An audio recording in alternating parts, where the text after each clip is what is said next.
अस्सलाम वालेकुम। My self homeopathic doctor हाफिज़ उस्मान, केयर होम्यो क्लिनिक मंडी बाउद्दीन। आज एक कॉमन प्रॉब्लम की वीडियो के साथ आपके साथ हैं। ये एक कॉमन प्रॉब्लम है और अक्सर लोग इसकी शिकायत करते हैं। वो प्रॉब्लम है कब्ज़, कॉन्स्टिपेशन। इसकी तफसीलात में जाने से पहले अगर आप हमारे चैनल पर नए हैं तो हमारा चैनल सब्सक्राइब कर लें और वीडियो को लाइक और शेयर करें। अगर आप हमसे रब्ता करना चाहते हैं तो हमारे चैनल पर हमारा नंबर मौजूद है, आप हमसे रब्ता कर सकते हैं। और कभी भी कोई भी होम्योपैथिक मेडिसन होम्योपैथिक डॉक्टर के मशवरे के बगैर इस्तेमाल ना करें। इन वीडियोज़ का मकसद आपकी आगाही होता है और उसके साथ ही होम्योपैथिक स्टूडेंट्स की गाइडेंस इसका मकसद होता है। अपने टॉपिक की तरफ चलते हैं। कब्ज़ एक कॉमन प्रॉब्लम है और अक्सर लोग इसकी शिकायत करते हैं हर उम्र के। छोटे बच्चों में बहुत प्रॉब्लमेटिक होती है। बच्चा वॉशरूम पे बैठा रहता है सीट पे और रोता है लेकिन खाना नहीं हो पाता। या जो एज किसी भी एज ग्रुप में टीनेजर्स में भी होती है, बड़ी उम्र के लोगों में भी होती है, नौजवानों में भी होती है, मर्दों औरतों में, सब में। और कब्ज़ की बेसिक कंसेप्ट क्या है कि पेट का सही से साफ़ ना होना। जब भी आपको हाजत होती है, पेट का ठीक तरीके से सेटिस्फेक्शन के साथ साफ़ ना होना, इसको हम कब्ज़ कहते हैं।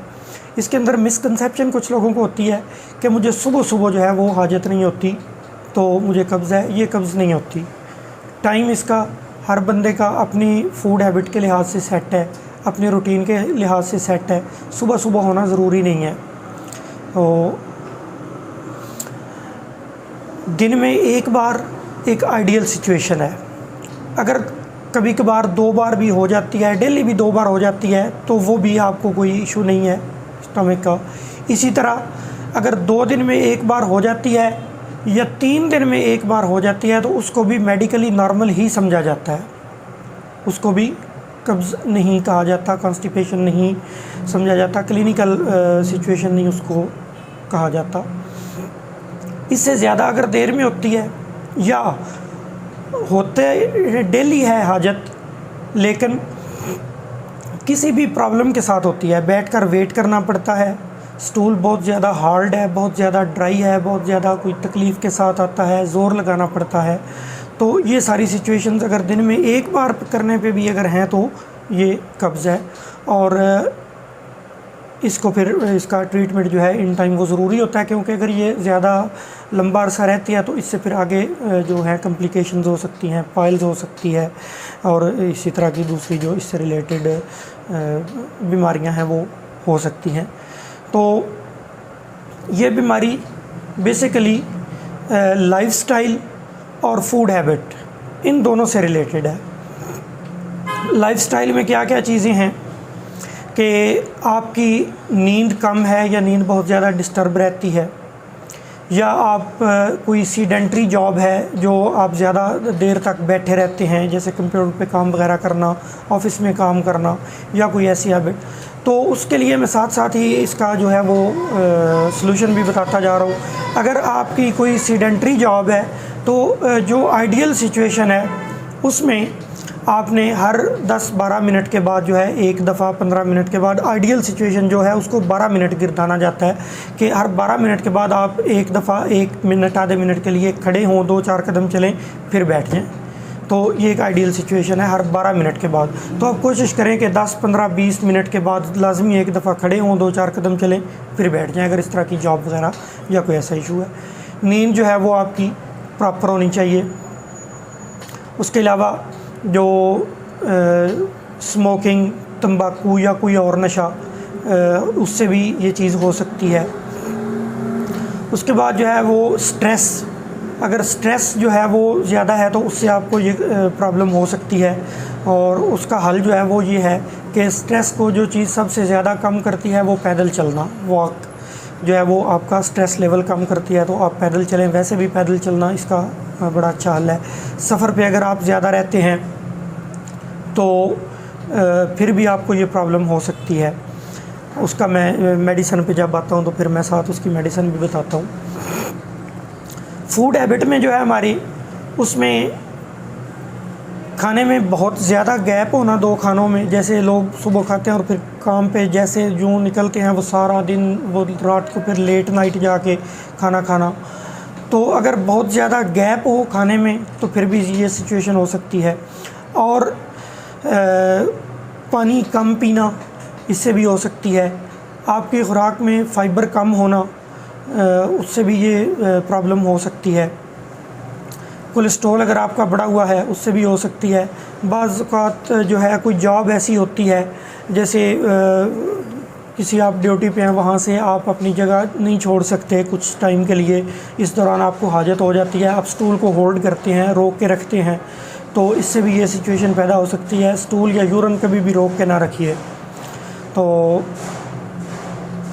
कोलेस्ट्रॉल अगर आपका बढ़ा हुआ है या आपको शुगर वगैरह है, उससे भी ये चीज़ हो सकती है। एसिडिटी, तेज़ाबियत अगर आपको रहती है, उससे भी ये सिचुएशन हो सकती है।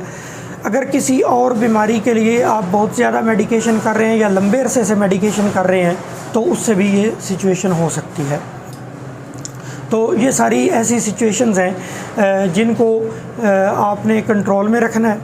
और जो जो इनका साथ साथ मैंने हल बताया है, पानी पिएं, बार बार खाने में सलाद का इस्तेमाल करें, फ़ाइबर अपनी खुराक में शामिल रखें, और ब्लड प्रेशर अगर है तो उसको मैनेज करें, शुगर है तो उसको मैनेज करें। और इसके अगर हम इलाज पे बात करें तो होम्योपैथी में इसके लिए बड़ी अच्छी और बड़ी इफ़ेक्टिव मेडिसिन मौजूद हैं और बड़ा जल्दी जो है वो कवर करती हैं। तो अगर इसमें आपकी ऐसी सिचुएशन है कि बहुत ज़्यादा ज़ोर लगाना पड़ता है आपको पखाने के लिए, हाजत के लिए, तो उस सिचुएशन में एलोमीना बड़ी अच्छी मेडिसिन है, उससे बड़ा जल्दी जो है वो ये प्रॉब्लम सॉल्व हो जाती है। उसके अलावा अगर बच्चों में ये प्रॉब्लम है, छोटे बच्चों में, तो बच्चा जो है वो जब आप उसको बिठाते हैं वॉशरूम के लिए, तो बहुत ज़्यादा देर बैठा रहता है, पखाना नहीं हो पाता, बच्चा रोता है, चीखें मारता है। तो ऐसी सिचुएशन में भी एलोमीना जो है वो बड़ा अच्छा काम करती है और बच्चे को बड़ा जल्दी रिलीफ़ देती है। उसके अलावा अगर पखाने की सिचुएशन आपकी ऐसी होती है कि आप एक दफ़ा पखाना किया, थोड़ी देर बैठना पड़ा, अभी तक आपको सेटिस्फेक्शन नहीं हुई, तसल्ली नहीं हुई कि हाजत जो है वो सही से नहीं हुई, तो फिर थोड़ी देर गुजर गई, आप उठ गए, फिर थोड़ी देर बाद दोबारा हाजत हो गई, तो ऐसी सिचुएशन में नक्स व मीका बड़ा अच्छा काम करती है। अगर जो पखाना है बहुत ज़्यादा लार्ज, बहुत ज़्यादा ड्राई और बहुत ज़्यादा हार्ड है, तो ऐसी सिचुएशन में ब्रायनिया बड़ा अच्छा काम करती है। अगर ऐसी सिचुएशन है कॉन्स्टिपेशन की कि आपको कई कई दिन तक पखाने की हाजत होती ही नहीं है, महसूस ही नहीं होता कि पखाना नहीं आ रहा कई कई दिन तक, तो ऐसी सिचुएशन में ओपीएम जो है वो बड़ा अच्छा और बड़ा जल्दी रिज़ल्ट देती है। और अगर कोई सम केसेस में ऐसा भी होता है कि पखाना इस तरह से होता है कि जो आपका मकद है जहाँ से पखाने में निकलना है, वहाँ पे पैरालिटिक जो है वो सिचुएशन हो जाती है, पैरालाइज जैसी एक चीज़ हो जाती है, उसके अंदर पखाने को करने की वो ताकत ही नहीं रहती। तो अगर ऐसी सिचुएशन है तो फिर पखाना जो है वो, सम पेशेंट्स जो हैं वो ये भी आकर कहते हैं कि हमें किसी चीज़ से जो है पखाना निकालना पड़ता है। अगर ऐसी सिचुएशन है तो ऐसी सिचुएशन में स्लीशिया मेडिसिन है, बड़ा अच्छा काम करती है और बड़ा जल्दी जो है वो रिज़ल्ट देती है।